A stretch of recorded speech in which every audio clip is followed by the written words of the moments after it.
the divine origins of creation and the imperial Africans' dominion. I'm Aston Farquharson, and I'll be your narrator. In the heart of Africa, a rich tapestry of cultures and beliefs have existed for many millennia. In this series, we will explore the divine origins of African culture based on archaeological discoveries made at Adam's Calendar, Napta Playa, then at Coastal Taseti, Kush, and later in Kemet. This journey will take us through the rise of sacred divine spirituality with divine worship, divine kingship, divine priesthood, and the divine dynastic rule. Please join us on this journey as we uncover our history like it's never been told before. This divine origins of African culture.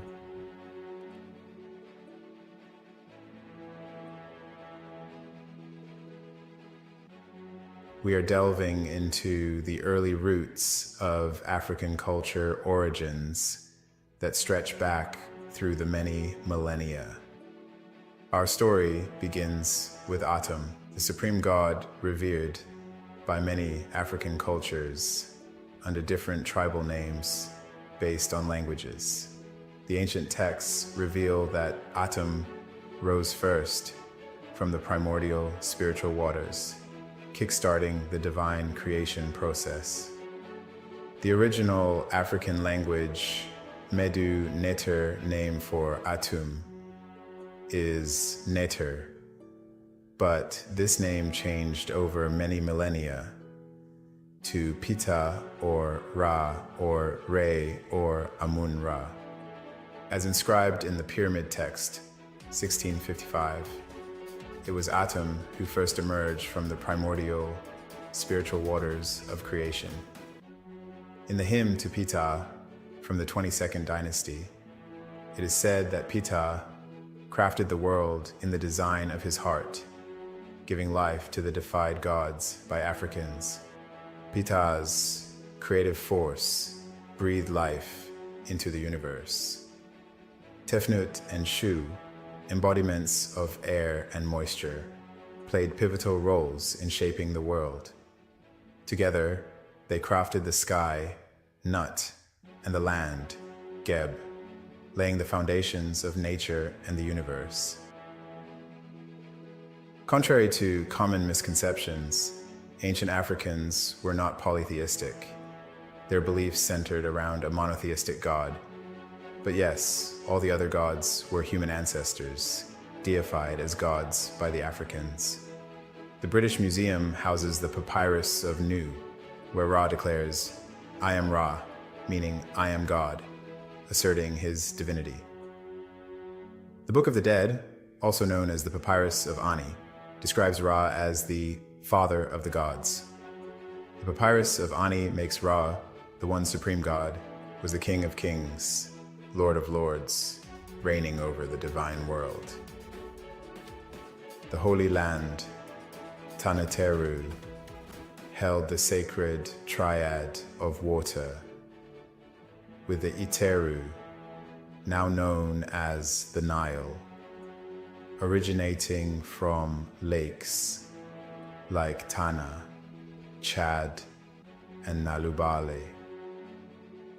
The divine triad, consisting of Usir, Ist, and Heru. Usir, also called Osiris, the Taseti lord of the underworld, judge of the dead and resurrection, brother to Seth, husband to Ist, and father to Heru. As a family dynasty of Taseti, he is entrusted with bringing sacred divinity and spirituality to the world. Ist, also called Isis or Iset. The Taseti goddess of healing, fertility, and motherhood, sister to Seth, wife to Usir, and queen mother to Heru. As a family dynasty of Taseti, she is a protector of the people of Taseti. The final god of the triad is Heru, Also called Hor, Har, Her, or Horus, he is son to Ist and Ushir. He is a sun god of healing and protection. In Tasseti spirituality, Heru is a god in the form of a falcon, whose right eye was the sun or morning star, representing power and quintessence, and whose left eye was the moon or evening star, is the core of modern spiritual belief systems and religious culture. The Palermo stone stele documents the divine dynasties of Usir and Heru, predating the existence of Kemet, ancient Egypt, by thousands of years. The papyrus of Ani states, "Homage to thee, Kenti Amenti, Unnefer, who dwellest in Abtu." This places Usir in the land of Nubia, or Tasseti, as the Unnefer, emphasizing the African roots of spiritual belief systems and religious culture. The lands of Taneteru were once divided, with the south, upper land, of Seth, and the north, lower land, of Usir, and later Heru. Conflict and rivalry mark their history. According to the Shabaka stone of the 25th dynasty, Heru and Seth eventually settled their conflicts peacefully, uniting the two lands. Even after Narmer-Menes unification, early pharaohs showed divided loyalties, using both Heru and Seth in their titles, while others, like Pharaoh Kasekemwi, embraced both lands. The murder of Usir gave rise to the concept of dying then to the resurrection and day of judgment, marking the explicit birth of human death and resurrection to the afterlife in African spirituality, and for the first time in human history. Usir was declared the divine judge of the underworld, presiding over the day of judgment, deciding who would enter the afterlife. Historical mistranslations, or mistransliteration and misrepresentations, have often referred to these great divine Africans of Taneteru as divine spirits or mythical kings, obscuring their true existence and significance. Claims of sexual relations between Heru and his uncle Seth, uncle and nephew, have been made without a scintilla of evidence, mirroring similar instances in other religious texts, like Noah in Genesis 9 of the Bible, about his son Ham, all part of historians and academia, demeaning African families and Africa's culture on sexual deviances between father and son. In fact, the Bible and the figure of Jesus have striking similarities to African beliefs, concepts, and spirituality.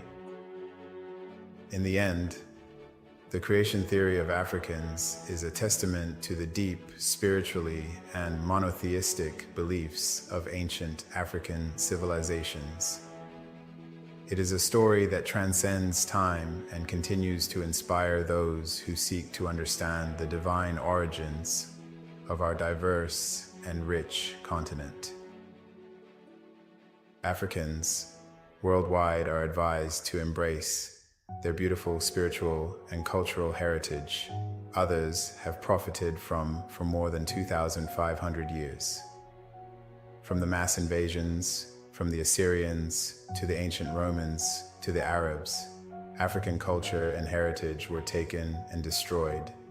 From Canaan to Kemet to Kush, and from slavery to colonialism.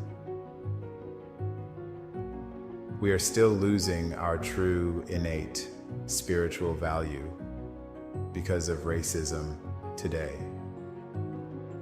Let's embrace who we are. We can never be but who we are. We must shape our world or live in the shapes others make for us. We built the pyramids between 3000 BC to 2000 BC.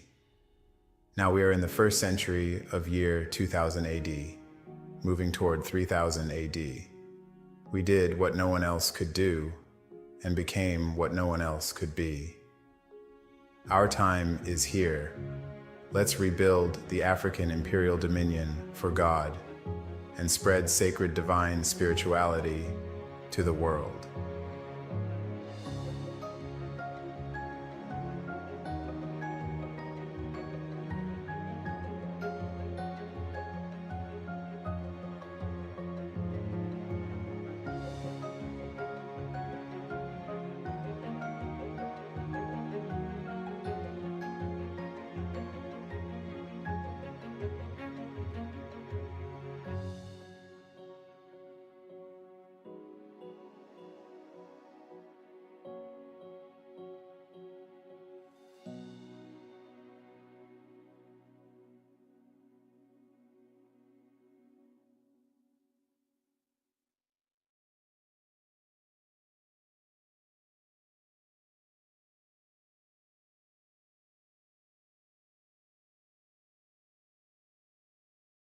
Is of interior Africa up to the Nile Valley, where many civilizations thrive because of migrations from Southern Africa. We talked about that last week and the week before in Monday School right here.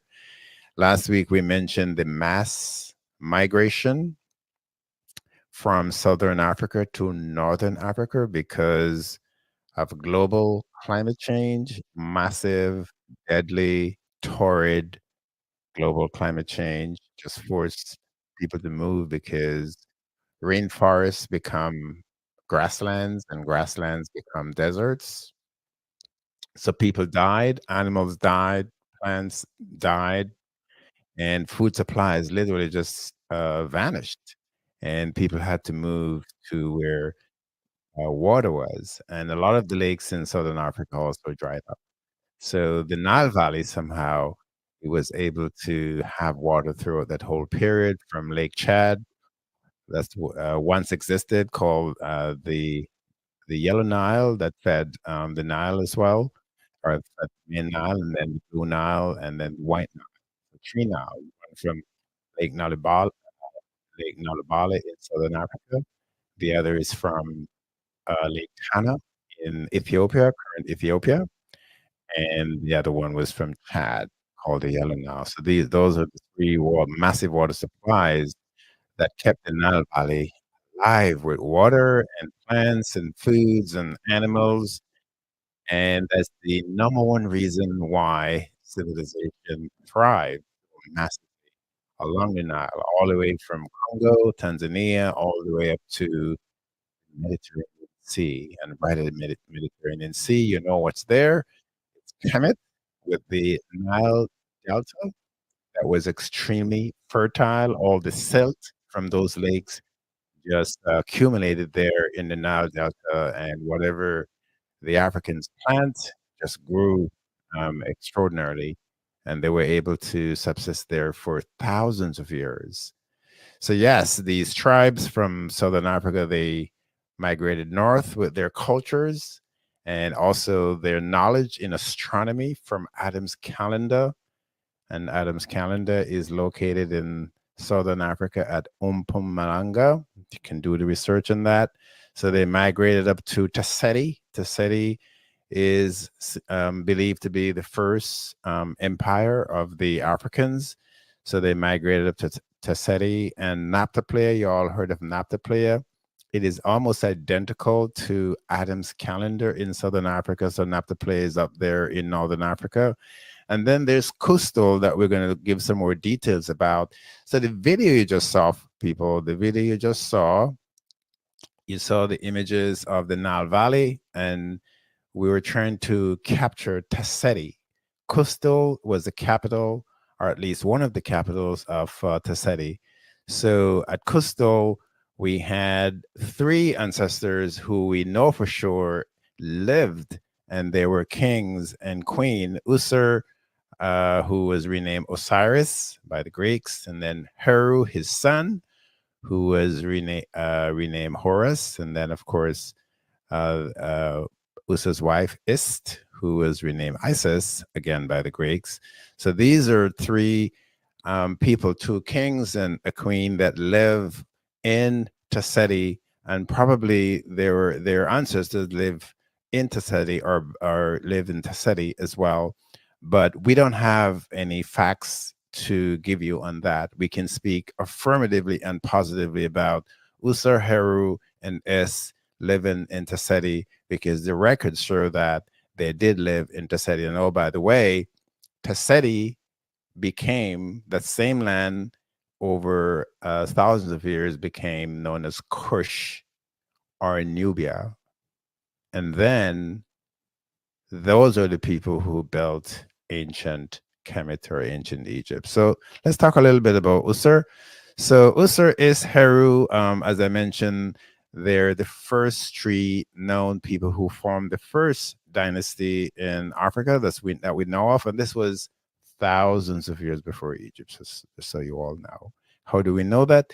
The Palermo stele, the Palermo stone stele speaks of these divine dynasties of Usur and Heru as kings who actually had ruled that part of Africa and probably all of Africa, but we're not sure. We don't have the evidence to say it was the entire land of Africa, but for sure it was North Africa included all the way down toward Tanzania, Kenya, Congo. Congo, you all know that in Congo, the first indication or proof of mathematics existed. You can Google the Ishango bone that has mathematics and other arithmetics written on it, and I think that that piece of material artifact is in a museum somewhere in Europe.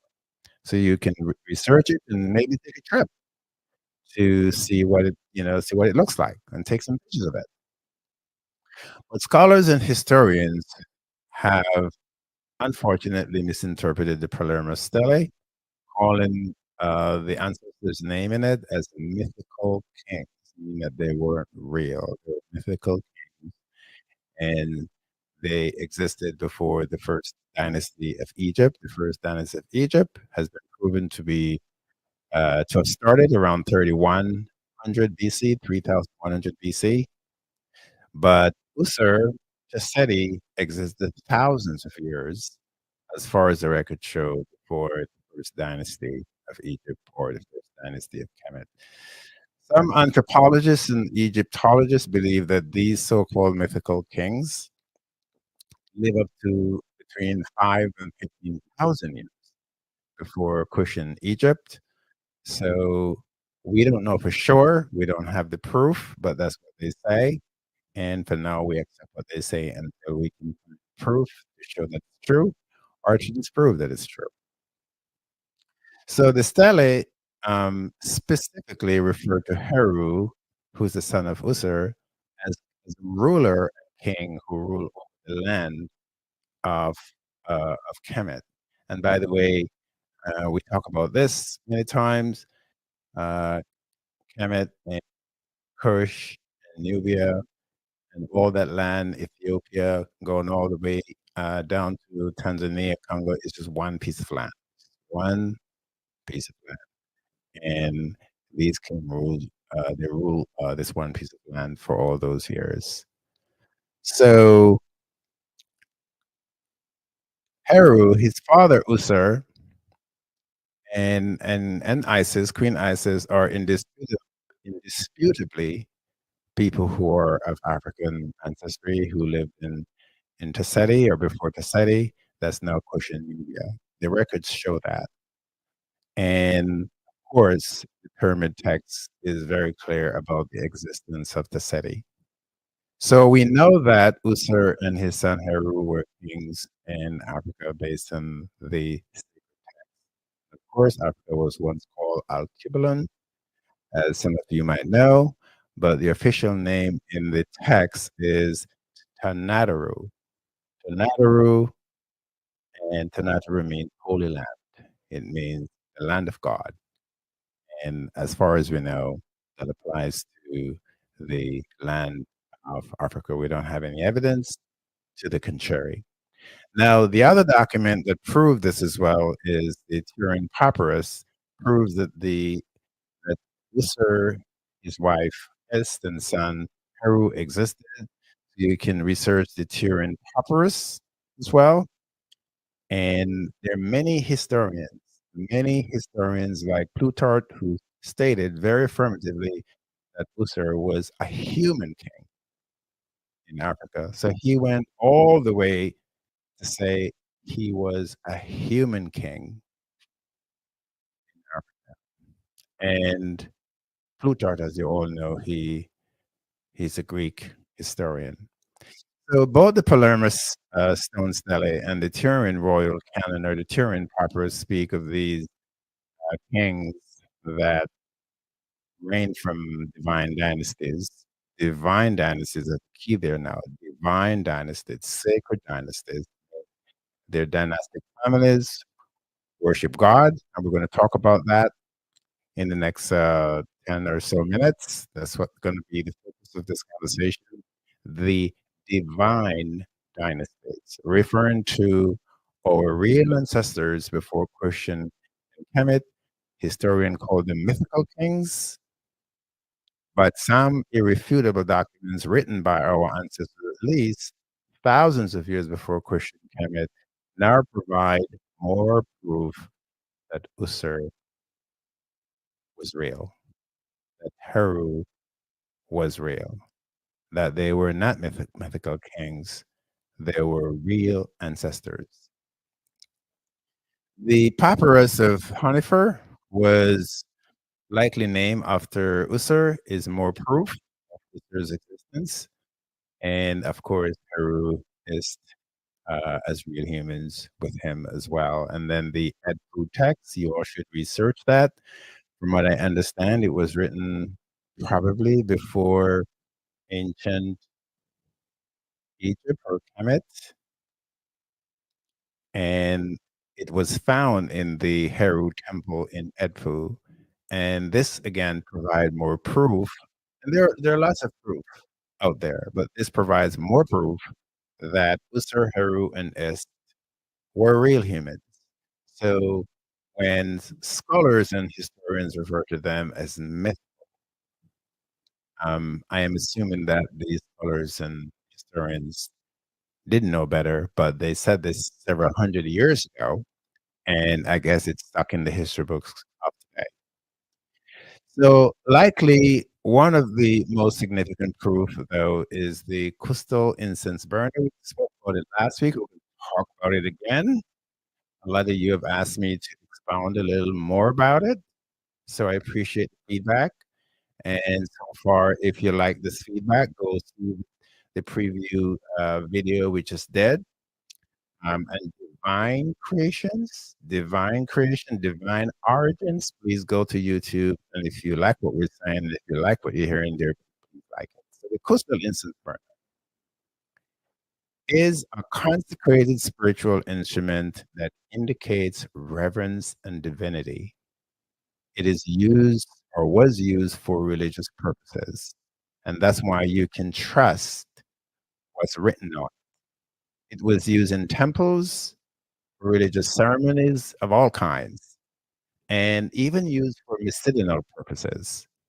So that's the significance of the crystal incense burner that was found in Africa in a tomb. So the burner gives the world an ultimate proof, I think, of the monumental Kushite or Hasidic culture that built ancient or ancient Egypt. Yes, it was an ancient culture, Hasidic. We don't know a whole lot about Hasidic, probably beyond what we're going to give you. There are artifacts that has given other information that we'll discuss in the future because Hasidic is critically important. It existed again. It existed about 5,000 years before ancient Kush or ancient Egypt or Kemet. About 5,000 years. So you all can do some research on it as well and give me your feedback in the comments. So the crystal incense burner shares and confirm an invaluable volume of facts, I think, the world, such as God worship. God worship existed at least 10,000 years before the Bible. And I'm talking about the one supreme original God worship existed at least 10,000 years before the Bible was written. Sacred divine spirituality existed thousands of years before the Bible as well, because God worship comes sacred divine spirituality. And the burner has pictographs of the Medinata language, the original language of the Africans, that was changed to or renamed hieroglyphics. And that too, the hieroglyphics have misinterpreted maybe 70 or 80% of what's in that document because they did not have all of the information, especially the cultural information, cultural habits of these people, these ancient people, to properly, accurately interpret the Medinata language. And beyond that, the Medinata language got corrupted with the addition of over 500 words. So you can just imagine the corruption in the what they call today the hieroglyphics. So whatever you read online or in books, you should read it with a grain of salt. And of course, what I say, you should research it as well so you can see the proof itself. So the Crystal Instant Burner also has a rosette, a royal emblem. And what does it mean? It means that the rosette or the serif also indicate and confirm the existence of kingship at least several generations before the existence of Cush and Egypt. I always put Cush and Egypt or Cush and Kemet together because one created the other. The Cushite created Kemet. And as we have seen, or we can see today in everything, they're one and the same culture in all respects. Same God, same religion, same spirituality, same art, same everything. But one existed before the other. Seti existed thousands of years before and Kush. So archaeologist Keith Steele and Professor Bruce Williams, who himself was an Egyptologist of the Oriental Institute of a university here in the United States, discovered the Nubian A group rulers we're talking about at Cusco in 1963. They made the discovery in a Nubian cemetery. Of course, Nubia is now Sudan. In a Nubian cemetery in Africa, in a royal tomb that they labeled L24. Williams and Steele discovered the burner and determined that one, it was distinctly Nubian, carving the techniques of Nubian rock art with typical Nubian designs. And they found the tomb in Seti, which is close to the heart of Africa. I'm going to skip over a lot of stuff here. So the incense burner has also, it incorporates images associated with Pharaoh. Let me repeat that one. And that's one of the questions I got from one of you. The incense burner incorporates images associated with pharaohs. So you all can Google and take a look at it. It incorporates pharaohs thousands of years before Kush and Egypt existed, indicating that the idea of pharaohs existed thousands of years before Kush and Egypt. So this is part of the tradition and culture of the Africans. So it also shows that pharaohs first appeared in Seti. Seti became Nubia, became Kush. That's where the first evidence of pharaohs were found of kingship, custal.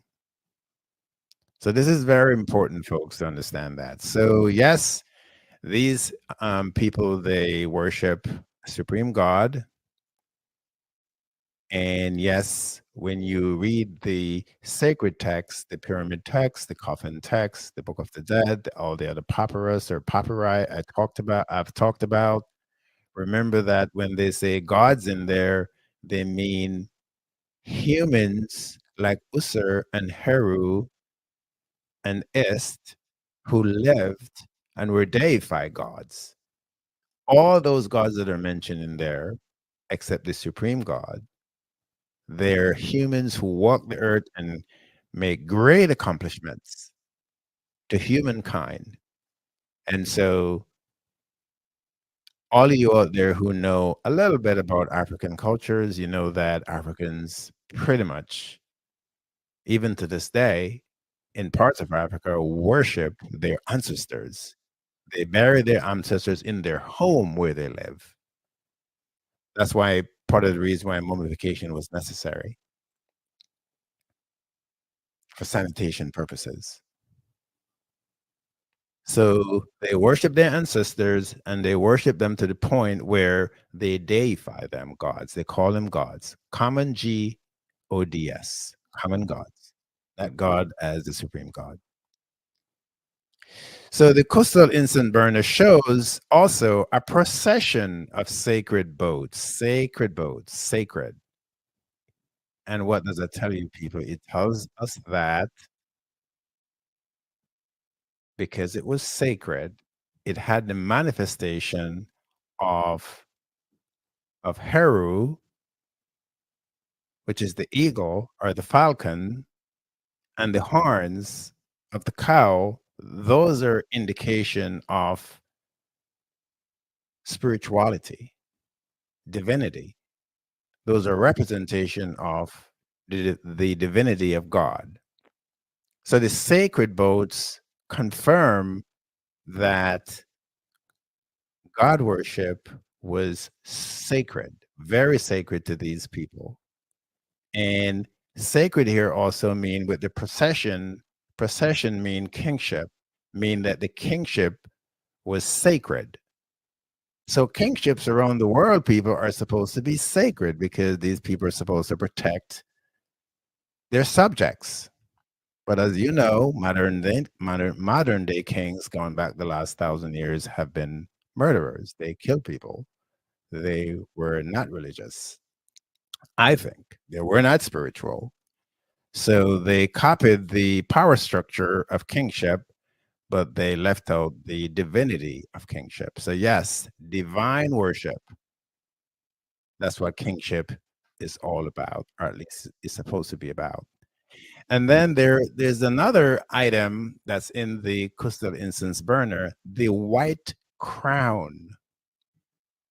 I know that when scholars saw this, they, and historian, they're supposed to just pass out because the white crown in all the history books I have read, in all the literature I have read, the white crown is only associated with Kemet or ancient Egypt exclusively. So the crystal incense burner has blown that up completely. That the white crown actually was first, based on the records, worn in Nubia, in Kush, in Taseti, thousands of years before Kush and Kemet. Thousands of years before Kush and Kemet. You get that, people? And then finally, on the carved in the incense burner is a palace with a Seric. So we're talking about at least 4,000 BC, 4,000 years before Christ. No building, no structure was supposed to have existed on planet Earth, anywhere on planet Earth during that time. But here is a palace, a structure that was carved on the burner, along with the falcon, along with the white crown, along with the sacred procession of boats, indicating kingship and divine worship. So, this is what I want you all to take away from the crystal incense burner. It is really key that you go back and read the literature around it. And there are a lot of opinions out there, but some things are indisputable. Indisputable. During the existence of the crystal incense burner, there was no place called Kush. There was no place called Kemet. There was no place called Egypt. There was no such thing. It didn't exist. Didn't exist, people. So that's what you remember. Those places did not exist except Taseti. Taseti is what we know for sure now on the record by the artifacts, what has been discovered, what has been written, where all these things existed was in Taseti. And all this knowledge traveled to Kush. All this knowledge from Taseti traveled to Kush, and then from Kush to Kemet. Just as how we talk about the migration before, the massive migration from Southern Africa, they brought their knowledge in astronomy, and they brought knowledge in smelting. And we're going to talk about smelting because Heru is known to be the ancestor who brought smelting to the highest level during that time. So we're going to talk about it when he had what they call the Taraneta priests, the divine priesthood. We're going to talk about that. What you take away from this is that what's carved on the incense burner, the crystal incense burner in Taseti or Nubia, all this knowledge on it existed before Kush and Kemet. And Kush and Kemet took all this knowledge to build their civilization itself. And that is one of the main reason, people, the Kushites and the Kemites are almost identical. They are identical. The culture is identical. The arts, they're very variable with arts here or there, but they're pretty much identical. They worship the same God. They practice the same sacred spirituality. So whatever you see online, whatever you see in books, always remember that they worship the same God, the same supreme God. They have the same ancestors.